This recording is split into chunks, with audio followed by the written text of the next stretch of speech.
In today's video, we're going to discuss a special right triangle called the 45-45-90 triangle. There's also a 30-60-90 triangle, and we'll cover that in our next video. Be sure to watch the video until the end, as we're going to cover several examples that you're likely to see, and we'll also cover a way that you can figure out the lengths of this triangle in case you forget the relationship of the sides that we're about to go over. In these special right triangles, the sides of the triangles have a specific relationship. First, let's discuss how you know that you have a 45-45-90 triangle.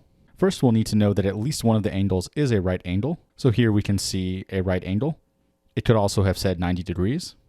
If one of the angles outside of the 90 is given to be 45, we know that the other angle must also be 45, since those three have to add up to 180 degrees.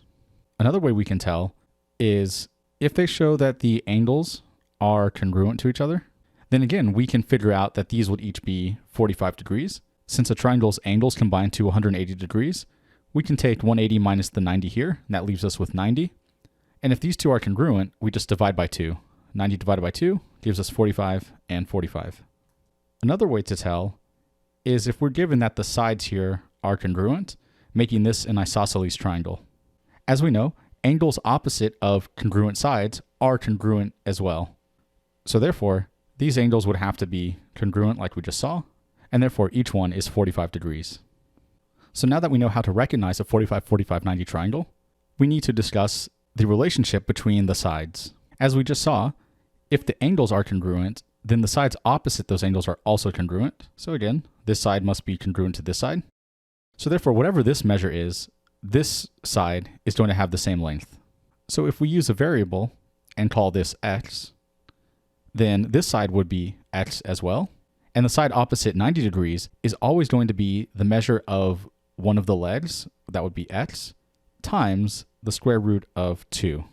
So for instance, if this leg of the triangle here measured 10, then this side would also have to measure 10, and the hypotenuse would have to measure 10 times the square root of 2.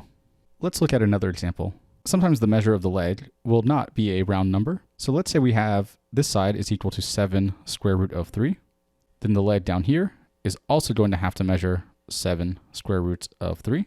And therefore the hypotenuse is going to be the leg times square root of 2. So in this case, that's 7 square root 3 times square root 2. Of course, radicals will multiply, and that gives us a final result of 7 root 6. Sometimes you'll be given the hypotenuse length first. So let's practice that example. If the hypotenuse was equal to 5 square root 2, then we need to recognize that to get from the hypotenuse down to a leg, we can just simply divide by the square root of 2.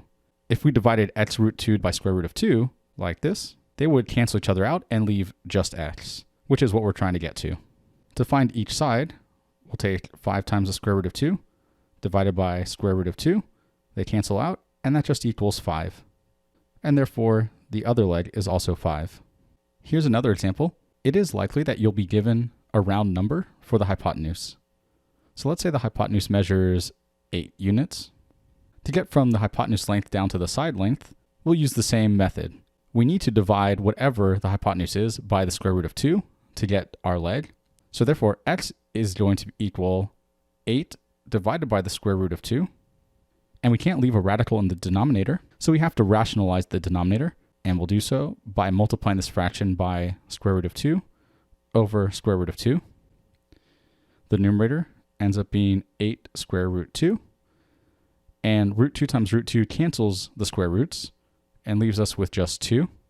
And we can still simplify further, since 8 is divisible by 2, and that leaves us with 4 root 2.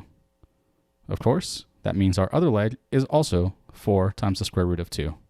Now, if you ever forget this relationship in a 45-45-90 triangle, where the legs are each x and the hypotenuse is x times the square root of 2, here's a way that you can work that out without having memorized this relationship.